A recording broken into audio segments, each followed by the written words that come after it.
mother. She loves us and we love her for providing us with everything we need.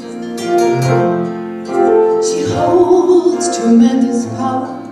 When she shakes, we won't recower. There are times when she has brought us to our knees. Through it all, she will embrace us, shine the warm sun on our faces, teaching us to be the best that we can be. Oh, mother,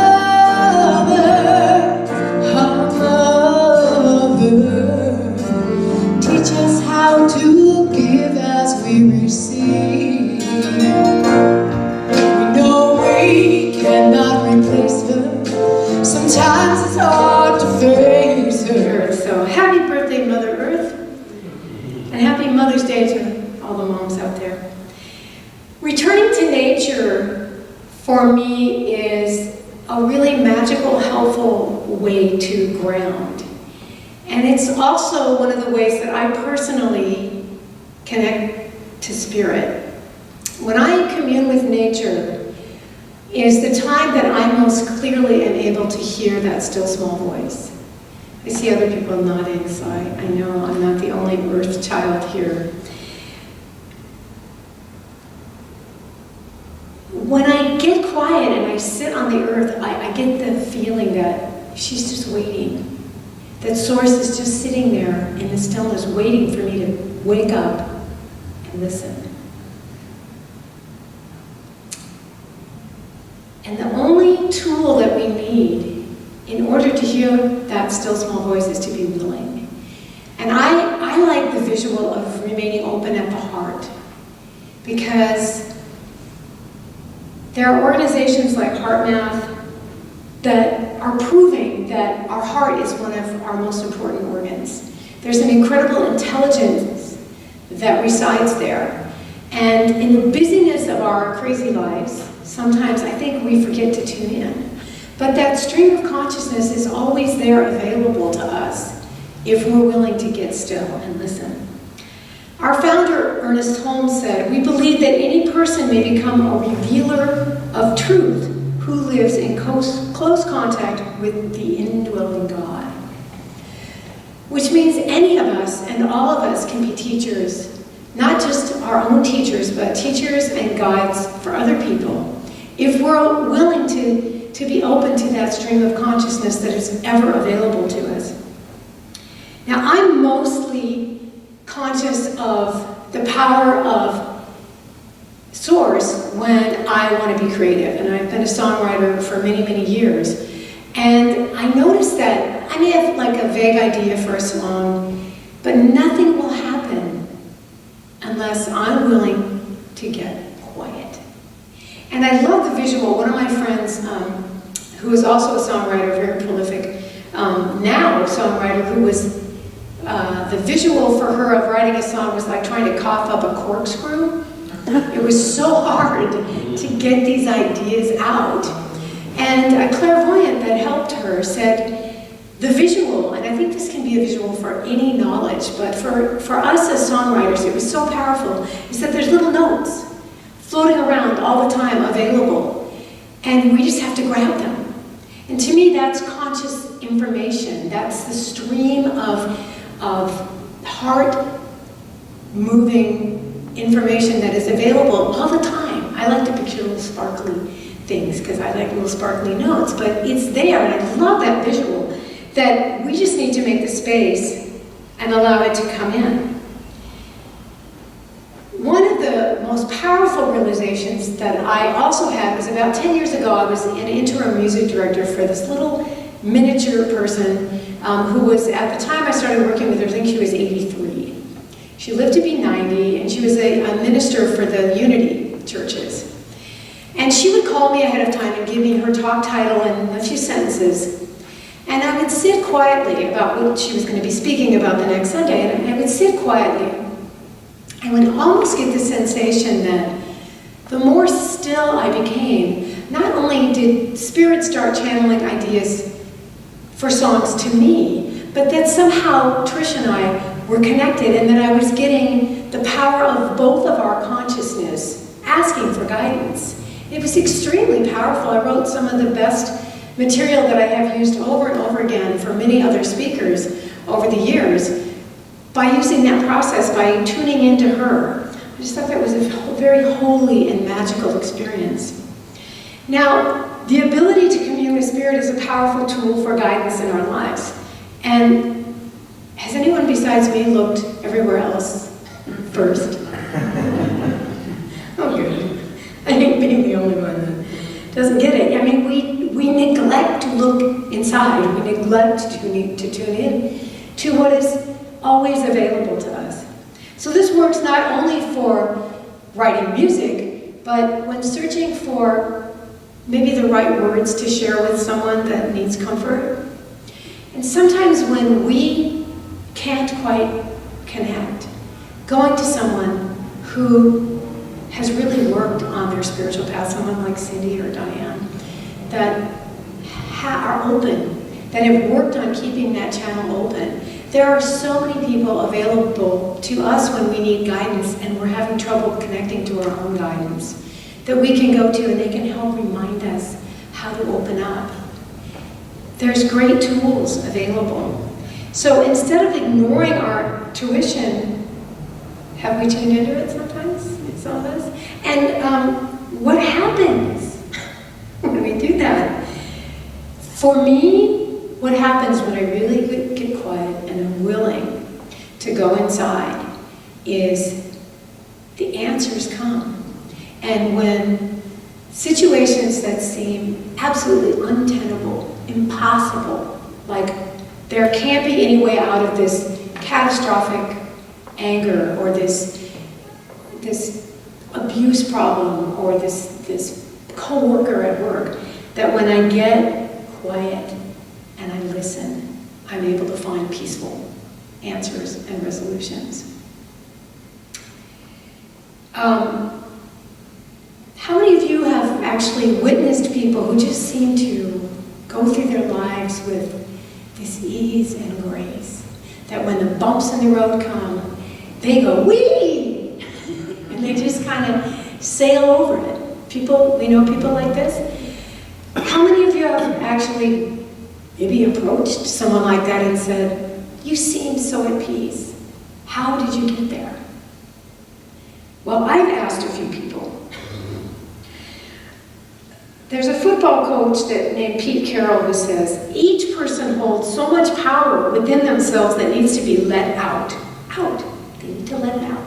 Sometimes they just need a little nudge, a little direction, a little support, a little coaching, and the greatest things can happen.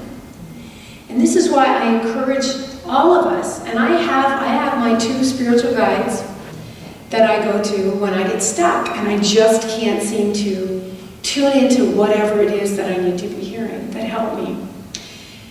So I have often found my answers by asking my inner guide or guidance from another person who I recognize might be a little more tuned in than I'm able to be. Sometimes the direction that I get in the hardest situations for me is to do nothing. And sometimes that's the hardest direction to follow for me. I'm a doer. And I often recognize, and with you as my witness, I confess that that's the hardest for me. Sometimes I can't follow that directive. And usually when I don't follow that directive and I step in, I'm up to here in stuff I should have been stepping into. So I encourage you, if you have that same predisposition to ignore that direction, that sometimes that's the best direction that you can get. So I asked earlier, how many people have witnessed people who, or maybe themselves, have looked everywhere besides inside? Well, I worked with a background singer for many years that I actually wrote the next song that I'm going to share for. I have never been around anyone before or up till now, that was so determined, so convinced that their answers lay somewhere outside of their own consciousness. Oh, and this is my husband, Alan Linzer. He's going to help today. Oh. He's my reader. Morning. Very little is needed to make a happy life. It is all within yourself, in your way of thinking. That was Marcus Aurelius.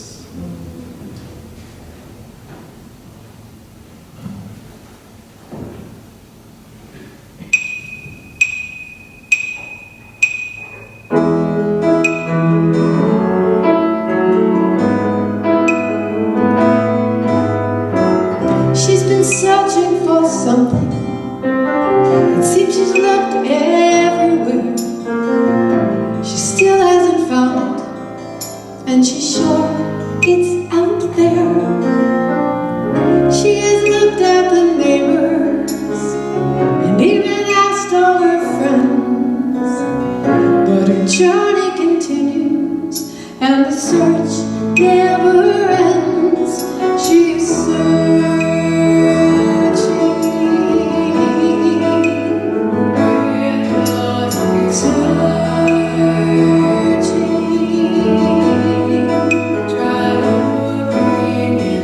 She's searching for something. Through the dark she has groped, but she still hasn't found it, and she's almost lost hope. She can't really see it or hold it in her hands, yet she knows when she finds it, then she'll understand. She's searching, searching.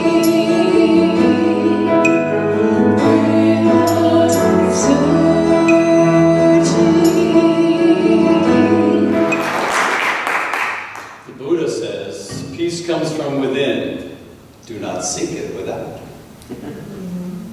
Buddha, pretty smart guy. When I wrote that song many years ago for her, I recognized that I was also writing it for myself.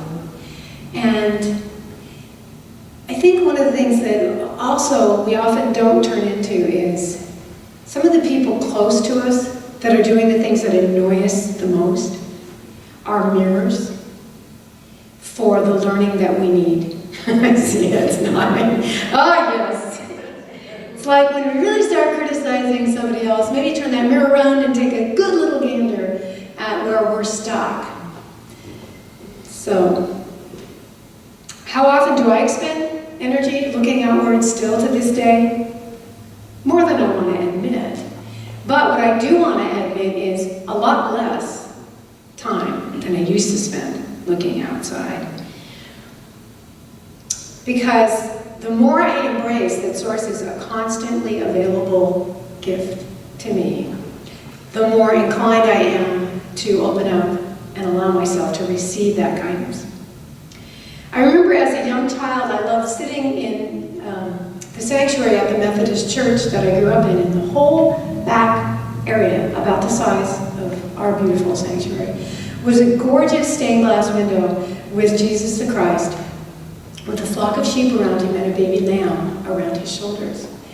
And from a very, very young age, I remember looking up at his kind, loving face, and on a deeper level, knowing that there was guidance, there was kindness, that there was love always available to me. I'm glad I got that. I'm glad that I recognized that I could develop a connection to a higher power, a personal connection to a higher power. And I also, more than ever, recognize that there is this constant murmur in the back of my mind that isn't the monkey mind. Anybody else aware of that? It's this quiet thing that if I could get that darn monkey mind to just shut up, I could listen to it so much more clearly. So when I'm really in need of counsel, how do I tune in? How do I create the space to tune in? Well, I really like to commune with Gaia, with the Mother Earth, with nature. And I remember even when I was touring in Switzerland, which I did for 17 years, and the first many years was during winter. So I couldn't just go out like I used to in Southern California and sit on the beach or just go in my own backyard. It was bleak, it was freezing, it was sub-zero temperatures.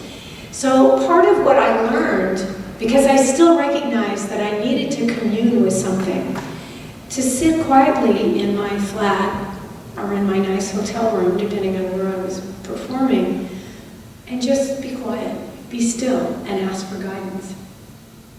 When I lived in LA in the 1980s, Marianne Williamson used to lecture, I think on Wednesday nights at a Methodist church up there. And many of us would go and listen. And she would share a great deal about the Course in Miracles. That was what she was talking about. And she shared a mantra that really has stuck with me for years and years and years now. And it's a directive from the Course in Miracles.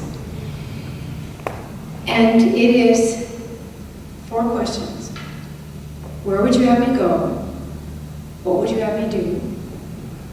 What would you have me say? And to whom? And I just was at the Parliament of the World Religions in October, and Marianne spoke. And I was so excited to hear her because to me, her work emulates what my musical journey, what my musical peace ambassadorship is all about. And that is to co-create, through the gifts that I've been given, a world that works a lot better than the one that we've got going right now. My goal is to co-create a world that works for every single living being, not just the 2-leggeds, but the 4-leggeds, and those little bugs that drive us crazy. They all have a right to an unpolluted, healthy planet. So what I'd like to invite you to do, I'd like you to join me in my little personal meditation that I want to share with you. One of the things that I mentioned earlier about writing songs because ministers would give me topics. Well, 2 months ago, I played music in support of Reverend Sheila Boutreau at the Unity out in Walnut Creek. Yes, I drive all over the state. Last week I presented in Orange County. And in 2 weeks I'll be up in Lower Lake, and then Eureka. But anyway, she gave me about 2 sentences about what she was going to talk about. And this chant that I want to share with you this morning came through because she reminded me again of how powerful those 4 questions are. So I want you to get comfortable in your seats, put your feet on the floor, and we're going to do a little chant and we're going to do a meditation. And the 4 questions that I want you to ask yourself are, where would you have me go? What would you have me do? What would you have me say? And to whom? And I will be singing those questions for you so you don't have to remember them. And as you ponder that, if you can expand your heart at the same time and see where your place in the bigger picture of co-creating this world, where your work might be.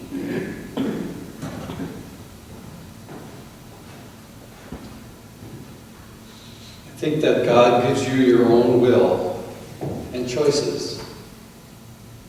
I don't believe that we're supposed to drag ourselves through life defeated and not see God's blessings. But you have to make the right choices and follow that still, small voice within you. Because I think that's how God leads us. Joel Osteen.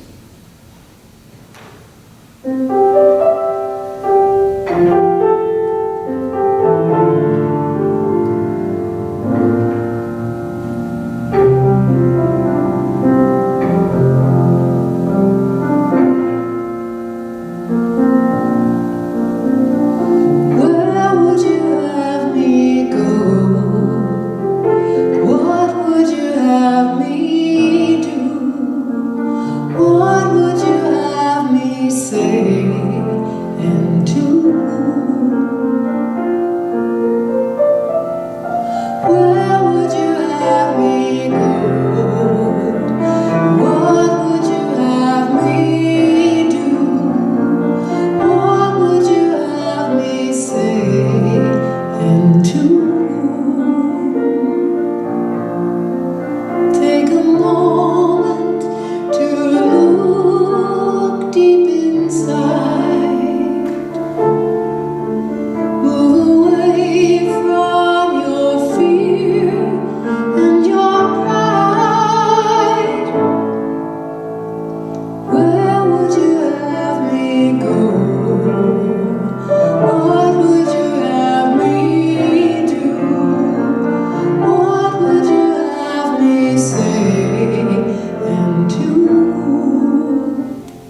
what you bring forth will save you.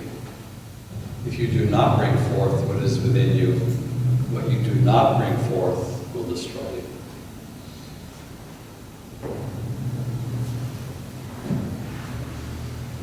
So we'll take a deep breath together.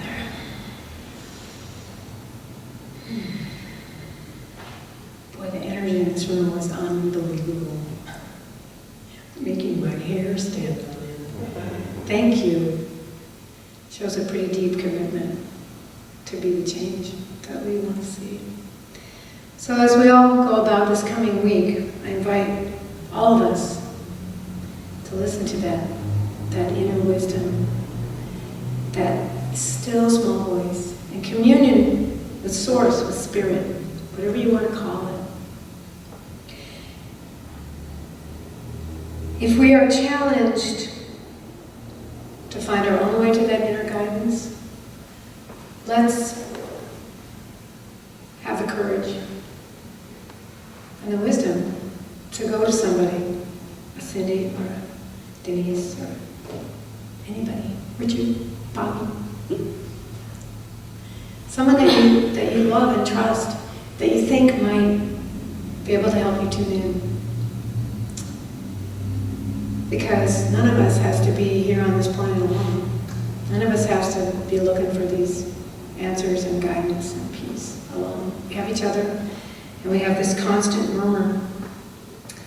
Take time in the silence, take time in nature, take time in the company of other evolving humans to tune in. And trust and know that that inner guidance is always, always, always, always available to us. Thank you so much for having me.